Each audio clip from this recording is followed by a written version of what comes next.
오늘 우리에게 주시는 하나님의 말씀은 사사기 7장 1절에서부터 14절입니다. 저와 우리 공동체에게 주시는 하나님의 말씀은 사사기 7장 1절에서부터 14절입니다. 한 절씩 같이 교독하도록 하겠습니다. 여룻발이라 하는 기드온과 그를 따르는 모든 백성이 일찍이 일어나 하롯셈 곁에 진을 쳤고 미디안의 진영은 그들의 북쪽으로 모레산 앞 골짜기에 있었더라. 여호와께서 기드온에게 이르시되 너를 따르는 백성이 너무 많은즉 내가 그들의 손에 미디안 사람을 넘겨주지 아니하리니 이는 이스라엘이 나를 거슬러 스스로 자랑하기를 내 손이 나를 구원하였다 할까 함이니라. 이제 너는 백성의 귀에 외쳐 이르기를 누구든지 두려워 떠는 자는 길르앗 산을 떠나 돌아가라 하라 하시니 이에 돌아간 백성이 22,000명이요 남은 자가 만망이었더라. 여호와께서 또 기드온에게 이르시되 백성이 아직도 많으니 그들을 인도하여 물가로 내려가라. 거기서 내가 너를 위하여 그들을 시험하리라. 내가 누구를 가리켜 내게 이르기를 이 사람이 너와 함께 가리라 하면 그는 너와 함께 갈 것이요 내가 누구를 가리켜 내게 이르기를 이 사람은 너와 함께 가지 말 것이니라 하면 그는 가지 말 것이니라 하신지라. 이에 백성을 인도하여 물가에 내려가매 여호와께서 기드온에게 이르시되 누구든지 개가 핥은 것 같이 혀로 물을 핥은 자들을 너는 따로 세우고 또 누구든지 무릎을 꿇고 마시는 자들도 그와 같이 하라 하시더니 손으로 움켜 입에 대고 핥는 자의 수는 300명이요 그 외의 백성은 다 무릎을 꿇고 물을 마신지라. 여호와께서 기드온에게 이르시되 내가 이 물을 핥아 먹는 300명으로 너희를 구원하며 미디안을 내 손에 넘겨주리니 남은 백성은 각각 자기의 처소로 돌아갈 것이니라 하시니 이에 백성이 양식과 나팔을 손에 든지라. 그의 장막으로 돌려보내고 그 300명은 머물게 하니라. 미디안 진영은 그 아래 골짜기 가운데에 있었더라. 그 밤에 여호와께서 기드온에게 이르시되 일어나 진영으로 내려가라 내가 그것을 내 손에 넘겨 주었느니라. 만일 내가 내려가기를 두려워하거든 내 부하 브라와 함께 그 진영으로 내려가서 그들이 하는 말을 들으라. 그 후에 내 손이 강하여져서 그 진영으로 내려가리라 하시니 기드온이 이에 그의 부하 브라와 함께 군대가 있는 진영 근처로 내려갔즉 미디안과 아말렉과 동방의 모든 사람들이 골짜기에 누웠는데 메뚜기의 많은 수와 같고 그들의 낙타의 수가 많아 해변의 모래가 많은 같은지라. 기드온이 그곳에 이른즉 어떤 사람이 그의 친구에게 꿈을 말하여 이르기를 보라 내가 한 꿈을 꿨는데 꿈에 보리떡 한 덩어리가 미디안 진영으로 굴러 들어와 한 장막에 이르러 그것을 쳐서 무너뜨려 위쪽으로 엎으니 그 장막이 쓰러지더라. 그의 친구가 대답하여 이르되 이는 다른 것이 아니라 이스라엘 사람 요아스의 아들 기드온의 칼이라. 하나님이 미디안과 그 모든 진영을 그의 손에 넘겨주셨느니라 하더라. 아멘. 반갑습니다. 오늘은 우리가 익숙하게 잘 알고 있는 이야기를 해볼까 합니다. 바로 기드온 이야기입니다. 기드온 하면 대표적으로 생각나는 떠오르는 사건이 바로 오늘 읽었던 기드온과 300용사입니다. 우선 기드온은 우리가 알고 있는 것처럼 처음부터 믿음이 좋은 사람, 믿음의 장수, 믿음의 용사, 믿음의 대장이 아니었습니다. 그는 누구보다 유약했고 누구보다 겁이 많았고 누구보다 찌질했습니다. 혹 우리 중에 아직도 기드온이 처음부터 믿음이 좋은 사람이었다고 생각하는 분이 계시다면 사사기 6장을 꼼꼼하게 읽어보시면 좋겠습니다. 그러면 기드온의 새로운 모습을 많이 발견하게 될 것입니다. 그런 유약한 기드온이 이번에는 미디안의 대군과 전쟁을 하게 되었습니다. 아마 대부분의 성도님들께서 아시는 것처럼 이 싸움은 준비하는 과정에서부터 굉장히 특이했습니다. 하나님께서는 기드온에게 그를 따르는 사람들이 너무 많으니 미디안을 그의 손에 붙여줄 수 없다고 말씀하셨습니다. 승리를 줄 수 없다는 것입니다. 우리 2절 상반절을 같이 한번 읽어보겠습니다. 2절 상반절입니다. 여호와께서 기드온에게 이르시되 너를 따르는 백성이 너무 많은즉 내가 그들의 손에 미디안 사람을 넘겨주지 아니하리니 싸움을 해보신 분들은 잘 아시겠지만 이게 얼마나 말이 안 되는지 잘 아실 것입니다. 우리 교회에서 싸움을 제일 잘하시는 분이 누구시나요? 우리 이현민 전사님, 김대우 간사님, 의외로 홍장미 싸움의 고수, 이름도 장미파. 네. 싸움은 무엇으로 합니까? 힘, 깡 중요합니다. 근데 숫자로 하는 것입니다. 아무리 깡이 좋고 힘이 세도 말도 안 되는 수 앞에서는 질 수밖에 없습니다. 우리 김대우 간사님이 아무리 깡이 좋고 힘이 세고 싸움을 잘해도 우리 교회 전교인이 달라붙어서 머리끄댕이 잡고 팔 잡고 뭐 다리 잡고 하면은 질 수밖에 없습니다. 지금 이스라엘이 어마어마한 대군 미디안과 전쟁을 앞두고 있는데 하나님은 기드온에게 싸움에 나갈 군인의 수가 너무 많으니 줄이라고 하셨습니다.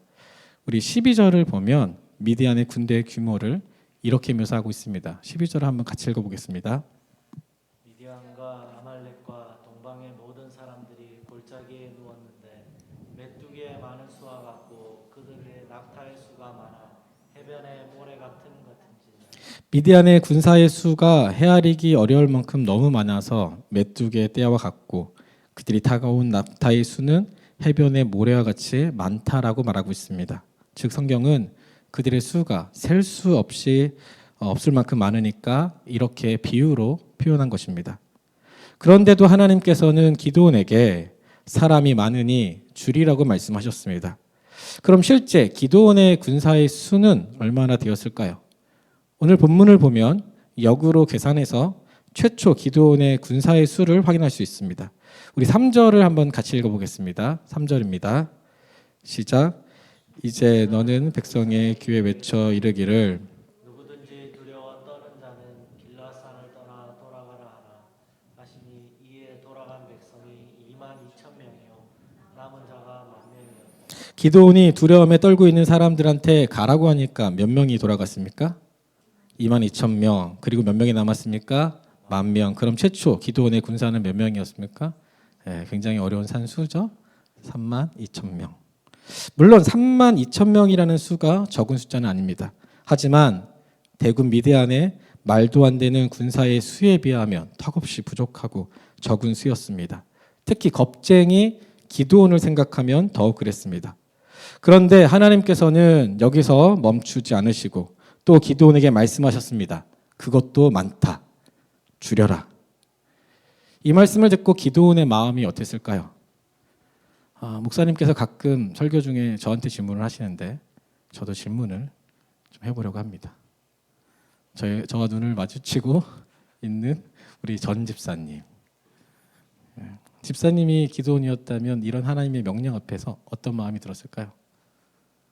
마스크를 갑자기 올리셨습니다. 대답하지 않겠다는 거죠. 저라면 굉장히 당혹스럽고 짜증도 나고 화도 나고 걱정도 되고 염려도 되고 이게 말이야 뭐야 하는 생각도 들었을 것 같습니다. 하나님은 기드온에게 다시 한번 군사의 수를 줄이라고 하셨습니다.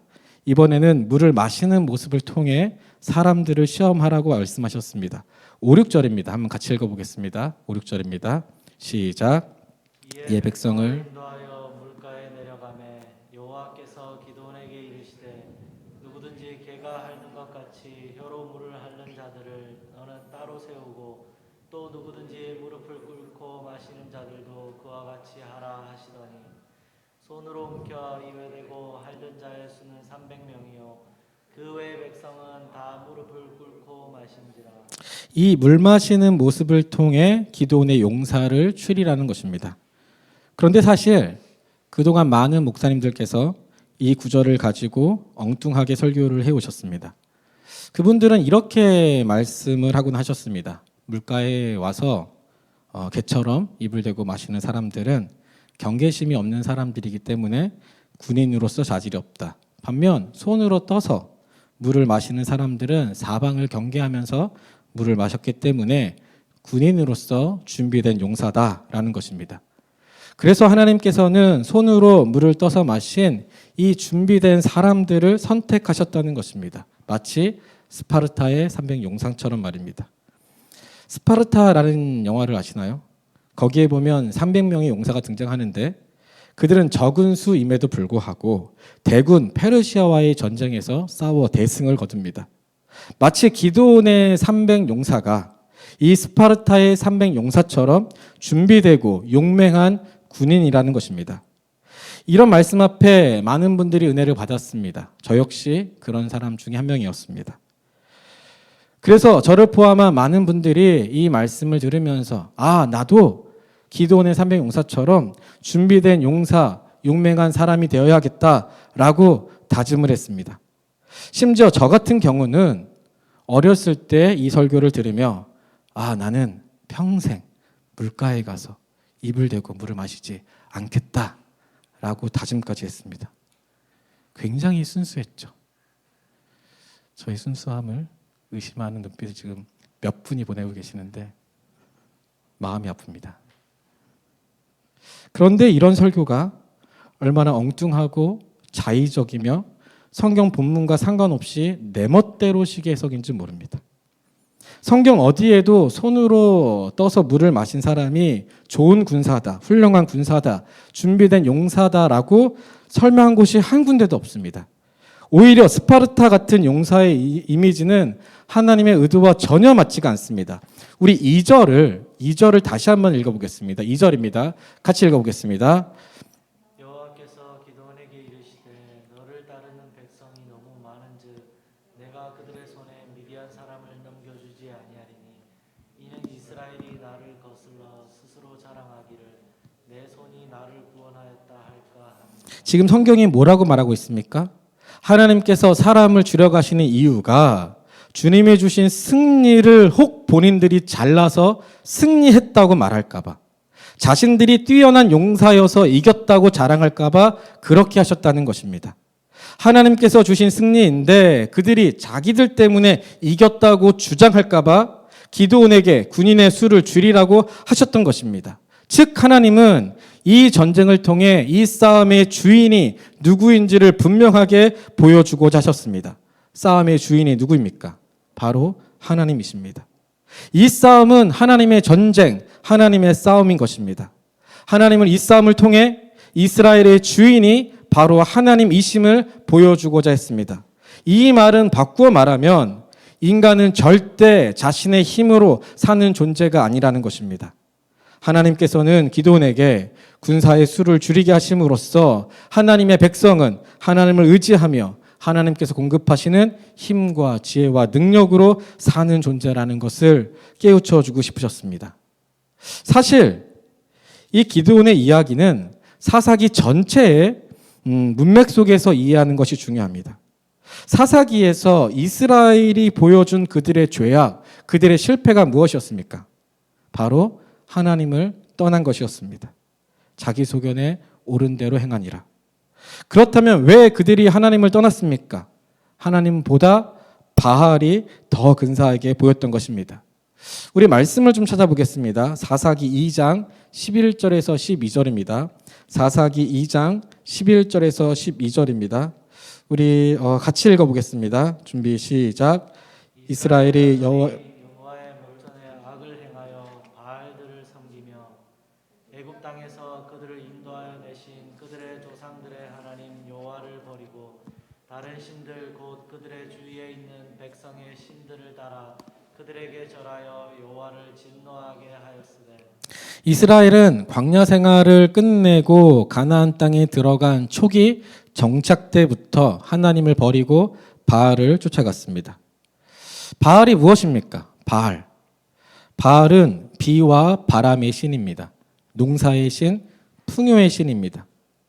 이스라엘은 가나안 땅에 정착하면서 이제 농사를 짓게 되는데 가나안 족속을 보니까 비와 바람의 신, 농사의 신, 풍요의 신 바알을 숭배하고 있었습니다. 저는 농사를 제대로 해본 적은 없어서 잘 모르지만 흔히 농사는 하늘 의존적이라고 말합니다. 그러니까 하늘을 쳐다보는 거죠. 이 천문학이 고대 때부터 발달을 하는데 그게 다 하늘이 농사와 관련이 있기 때문입니다. 그래서 농사는 비와 바람이 굉장히 중요합니다. 가나안 족속은 이런 비와 바람을 자신들이 통제하고 싶었습니다. 그래서 만든 신화가 바알입니다.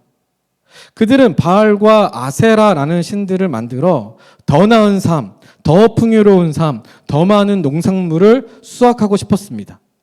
이스라엘도 마찬가지였습니다. 이제 가나안 땅에서 사니까 농사를 지어야 하는데 농사를 잘 지으려면 가나안 사람들이 섬기는 저 비와 바람의 신, 농사의 신, 풍요의 신을 의지해야 하는 것은 아닌가라고 생각했던 것입니다. 하나님이 온 우주의 참 신이심에도 불구하고 하나님께서 이스라엘에게 은혜를 베풀어 주셔서 애굽에서 빼내어 가나안 땅까지 인도해 주셨음에도 불구하고 이스라엘은 바알이 하나님보다 더 근사해 보였고 더 좋아 보였고 자신의 삶을 더 안전하고 더 행복하고 더 풍요롭게 해줄 것이라고 착각했습니다. 그래서 하나님을 버리고 바알을 쫓아갔습니다. 그런데 하나님은 그렇게 살지 말라라는 것입니다. 하나님의 백성은 하나님을 의지하고 하나님을 바라보고 하나님의 뜻을 쫓아 살아가는 존재라는 것입니다. 하나님께서 공급하시는 힘과 지혜와 능력으로 살아가는 사람들이라는 것입니다. 이스라엘과 미디안과의 싸움이 그랬습니다. 하나님께서 기드온에게 자꾸 사람의 수를 줄이라고 하신 이유가 바로 이것이었습니다. 인간은 하나님을 의존하며 사는 존재다. 우리 같이 한번 해봤으면 좋겠습니다. 인간은 하나님을 의존하는 존재다. 하나님은 이스라엘이 바알이 아닌 그들의 참 구원자이신 하나님께로 다시 돌아오기를 원하셨습니다. 저에게 신앙이 무엇이냐고 묻는다면 신앙은 바로 인생의 진짜 주인이 누구인지를 분별하는 것입니다. 우리가 믿고 우리가 의지하고 우리가 도움을 청할 존재가 누구인지를 바르게 아는 것입니다. 태생적으로 인간은 죄인이기에 자신이 자신의 삶의 주인인 줄 착각합니다. 그 니체의 짜라투스트라는 이렇게 말했다라는 책이 있는데 그 책에서 니체는 신은 죽었다라고 말합니다. 신은 죽었다. 이때의 신은 단순히 종교적인 신만을 의미하지는 않습니다. 니체가 살았던 그 당시에 어떤 모든 이성적인 체계, 어떤 사고, 구조 그 모든 것들을 다 포함합니다. 여기서 니체는 초인을 말하는데 초인 많이 들어보셨을 텐데 이때의 초인은 인간성의 회복, 즉 인간이 자신 운명의 주인이라는 것, 그것을 회복하는 것이 초인이라고 합니다.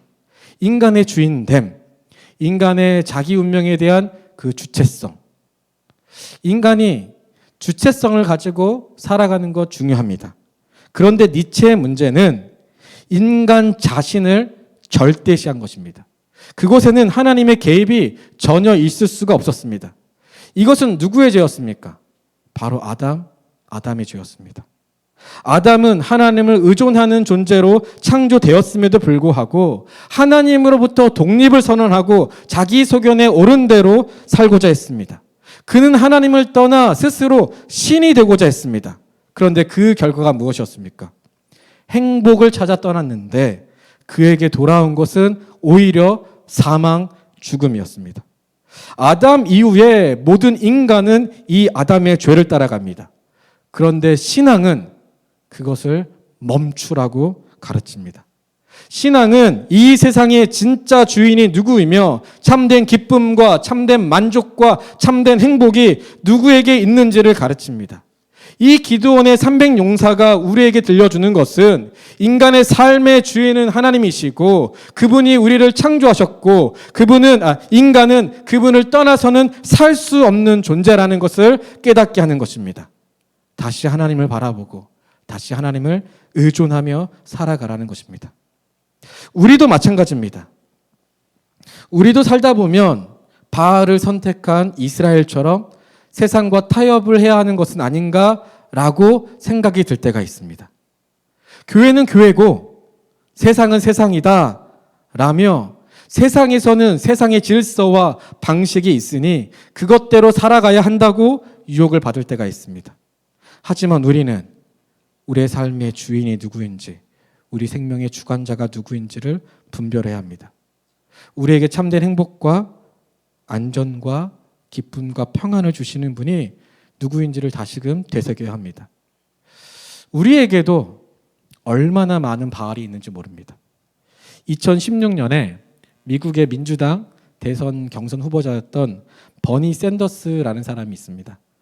그가 당시 미국의 그 보수적인 신학교인 리버티 대학에서 연설을 한 적이 있는데, 그때 그가 이런 말을 했습니다. 우리는 새로운 우상을 만들었습니다. 고대 금송아지 숭배가 인간성은 전혀 고려하지 않는 자본의 독재의 모습으로 돈을 숭배하는 형태로 돌아왔습니다. 우리는 형제 자매를 사랑하는 것보다, 가난하고 아픈 사람을 사랑하는 것보다 돈을 벌고 엄청난 부를 쌓는 것을 숭배하는 사회에 살고 있습니다. 기가 막힌 말입니다.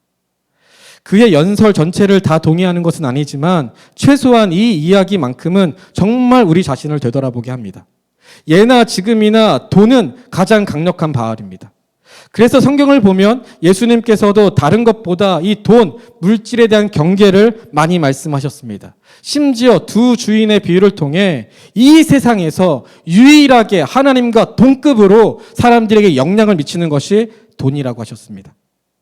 오늘날 우리는 이스라엘의 금송아지처럼 돈이라는 바알을 숭배하고 있고, 그것이 우리의 삶의 안전과 평안과 행복을 보장해 줄 것이라고 생각하고 있습니다. 그런데 성경은 그것을 멈추라고 말합니다. 물질이라는 우상 숭배를 버리고 다시 하나님께로 돌아오라고 합니다. 성경은 하나님의 백성들에게 오히려 자신이 가진 것을 가난하고 아프고 힘없고 연약한 이들과 함께 나누고 먹고 마시며 그들을 돌보고 위로하고 사랑하라고 가르칩니다. 누가복음 16장에 등장하는 부자와 거지 나사로의 비유를 다들 아실 텐데, 그 비유를 보면 굉장히 흥미로운 지점이 있습니다. 예수님은 부자가 가난한 나사로의 것을 빼앗거나 착취했다고 말하고 있지 않습니다. 그런 말씀이 없습니다. 주님은 가난에 울부짖고 있는 이웃의 소리를 외면한 부자의 그 무관심을 책망하셨습니다.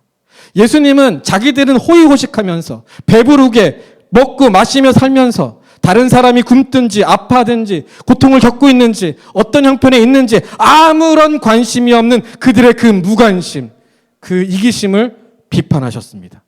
무관심이 죄라는 것입니다. 무관심. 지금 우리는 사순절을 보내고 있는데 다 같이 누가복음을 읽고 있습니다. 누가복음 6장을 보면 예수님이 오른손에 장애를 가진 오른손 마른 자를 고쳐주신 사건이 등장합니다. 사건의 내용은 대략 이렇습니다. 예수님께서 다시 회당장으로 들어가셨을 때 오른손 마른 자가 있었고 주님께서 그를 보시고 치료해 주셨습니다. 다 아시는 사건이죠? 누가복음을 읽고 계시게 맞죠? 이 사건이 문제가 되는 것은 안식일에 벌어졌기 때문입니다. 사실 유대인들도 맹목적으로 안식일을 지키지는 않았습니다. 이 유대교의 미슈나라는 경전이 있는데 그 책을 보면 안식일이라도 생명이 위험한 상황에서는 치료할 수 있다고 말합니다. 그런데 문제는 서기관과 바리새인들은 오른손 마른 자가 죽을 만큼 위급한 병에 걸린 것이 아니라고 생각해서 안식이 아닌 다른 날 치료를 해도 된다고 생각했습니다. 하지만 예수님은 달랐습니다. 예수님은 오히려 일부러 안식일에 치료를 감행하셨습니다. 그렇다면 왜 예수님께서 이렇게 행동하셨습니까? 그 의도가 무엇입니까?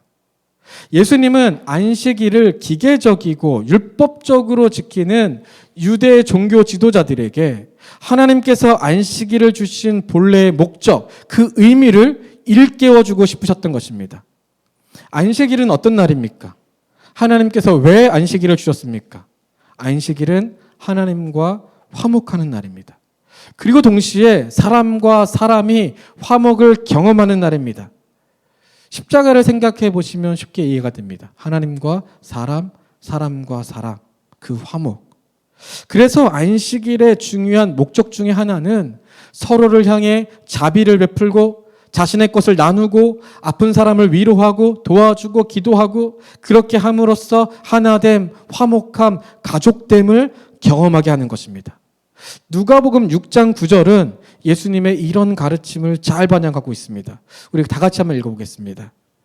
예수께서 그들에게 이르시되 내가 너희에게 묻노니 안식일에 선을 행하는 것과 악을 행하는 것, 생명을 구하는 것과 죽이는 것 어느 것이 옳으냐 하시며 이것이 바로 예수님께서 그렇게 강조하신 하나님 사랑과 이웃 사랑입니다. 그런데 바리새인들은 그렇게 생각하지 않았습니다. 그들은 하나님께서 안식일을 주신 목적을 파악하지 않고 기계적으로, 형식적으로, 위선적으로 율법을 지켰습니다. 심지어 마태복음을 보면 예수님께서는 바리새인의 진짜 속마음을 간파하시고 이렇게 말씀하셨습니다. 마태복음 12장 11절에서 12절입니다. 이 마태복음 12장 11절에서 12절은 같은 사건을 마태의 시각으로 지금 묘사하고 있는 것입니다. 한번 같이 읽어보겠습니다. 시작. 예수께서 이르시되 너희 중에 어떤 사람이 양 한 마리가 있어 안식일에 구덩이에 빠졌으면 끌어내지 않겠느냐 사람이 양보다 얼마나 더 귀하냐 그러므로 안식일에 선을 행하는 것이 옳으니라 하시고 지금 뭐라고 말하고 있습니까? 자신들의 양이, 자기 양이 구덩이에 빠지면 안식일이라도 어떻게든 구하려고 하면서도 정작 도움이 필요한, 사랑이 필요한 오른손 마른 사람에 대해서는 안식일에는 병을 고칠 수 없다고 말하면서 그를 돕지 않았다는 것입니다. 이것은 자기의 이익, 자기 행복, 자기 성공, 자기 사업, 자기 유익에는 예민하고 신속하게 빠르게 반응하면서도 다른 사람의 고통에 대해서는 무디고 느리고 무관심한 이기적인 모습을 보여주는 것이었습니다. 이런 사실은 우리도 마찬가지입니다. 우린 누구입니까? 예수 그리스도로 말미암아 하나님과 화목하게 된 사람들입니다. 서로에 대한 화목을 실천하는 사람들입니다. 이런 우리에게 하나님께서 원하시는 것은 안식일의 정신을 회복하는 것입니다. 하나님은 우리가 주변에 소외되고 아프고 고통받는 이들에게 관심을 기울이고 우리의 것을 나누기를 원하십니다. 그것이 사순절을 보내며 예수님의 고난과 십자가와 부활을 묵상하는 사람들의 마땅한 태도입니다. 저는 우리 랭리은혜교회 모든 성도들이 예수 그리스도를 닮아 하나님을 사랑하고 이웃을 사랑하면 좋겠습니다. 또한 어떤 분들은 이 취미라는 바를 숭배하고 있습니다. 제가 예전에 지도했던 청소년부 학생들 중에 이 스케이트보드 다 아시죠? 그거를 굉장히 좋아하는 친구들이 있었습니다. 토요일 늦게까지 보드를 탔습니다. 그러다 보니 당연히 늦게 잠이 들었고 주일에 교회를 못 오는 경우도 허다했습니다. 제가 그 스케이트보드를 보면서 저 발 부셔버리고 싶다 생각을 참 많이 했습니다. 물론 소심해서 행동을 옮기지는 못했는데 지금 와서 생각해 보니까 그거 부셨어야 되는데 그들에게 그 보드 타는 취미는 바알이었습니다. 그런데 어찌 그 아이들만 바알을 숭배하고 있습니까? 우리도 그렇지 않습니까? 자녀라는 바알, 자기 행복이라는 바알, 직장이라는 바알, 사업이라는 바알, 성공이라는 바알, 영주권이라는 바알, 부자라는 바알, 자기 만족, 자기 신념, 자기 신앙, 자기 경험이라는 바알 등을 쫓으며 살아가고 있지 않습니까? 하나님께서는 우리가 그 바알에게서 돌아서서 다시 하나님께로 돌아가길 원하십니다. 저는 아모스서를 읽을 때마다 마음이 굉장히 불편하고 무겁습니다. 왜냐하면 이스라엘 죄가 우리의 죄와 크게 다르지 않기 때문입니다. 우리 시대의 모습과 너무도 흡사하기 때문입니다. 이스라엘은 하나님을 예배한다고 했습니다. 바알을 쫓아가면서도 하나님을 찬양했습니다. 때만 되면 율법에 따라 성전에 올라가 하나님께 제사하고 예물 드리고 경배하고 주님을 높였습니다. 그런데 하나님께서는 그들의 그런 예배를 받지 않으시겠다고 하셨습니다. 그들의 예배가, 그들의 제물에서 나오는 향기가 더럽고 가증스럽고 심지어 역겹다라고 말씀하셨습니다.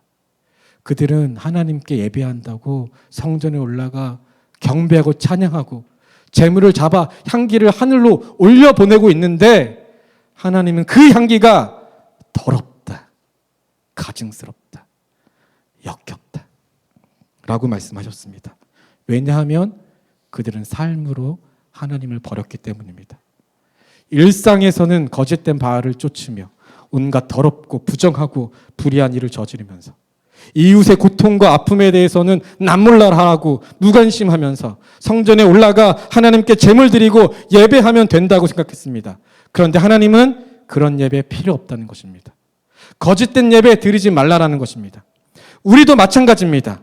일주일 동안 자기 소견에 오른 대로 내 행복, 내 이익, 내 성공, 내 가족에만 몰두하고 이웃의 아픔에 대해서는 무관심하고 온갖 바알을 섬기며 다른 사람 정죄하고 판단하고 배제하고 차별하고 하나님과 상관없이 살다가 주일에 예배하고 기도하고 헌금 드리고 셀 모임하고 성경 공부하고 손들고 찬양하면 족한 줄로 착각하고 있다면 우리도 이스라엘처럼 위선적인 신앙생활을 하고 있는 것입니다. 하나님은 우리가 매일같이 우리 자신과 우리의 우상을 십자가에 못 박길 원하십니다. 바울의 고백처럼 내가 그리스도와 함께 십자가에 못 박혔나니 그런즉 이제는 내가 사는 것이 아니요 오직 내 안에 그리스도께서 사시는 것이라. 우리는 이미 예수님과 함께 십자가에 못 박힌 사람들입니다. 그리고 우리는 매일 십자가에 우리 자신과 우리의 바알을 못 박아야 하는 사람들입니다. 사랑하는 성도 여러분, 말씀을 맺도록 하겠습니다. 저는 서두에서 오늘 우리가 잘 알고 있는 이야기를 하겠다고 말씀을 드렸습니다. 그런데 어쩜 우리는 이 말씀을 잘 알지 못하는지도 모르겠습니다. 신앙생활을 10년을 해도 20년을 해도 30년, 40년, 50년을 해도 같은 설교를 10번 들어도 100번 들어도 1000번, 10,000번 들어도 여전히 바알을 숭배하고 있고 여전히 자기 소견에 옳은 대로 행동하고 있고 여전히 내 행복만을 쫓아 하나님과 상관없이 살고 있다면 우리는 하나님의 말씀을 모르는 사람들입니다. 하나님은 그런 예배 필요 없다고 하십니다. 기도원의 300용사는 우리에게 묻습니다. 너의 인생의 주인이 누구냐? 누가 너의 삶을 이끌고 있느냐? 너냐? 나 여호와냐? 내일부터 고난 주간이 시작됩니다. 예수님의 고난과 십자가와 부활을 묵상하면서 우리 인생의 주인이 누구인지 진지하게, 정말 진지하게 질문을 던지고 내가 아닌 하나님이 다시 주인 되는 삶을 말이 아닌 순종으로 회복하기를 진심으로 소망합니다.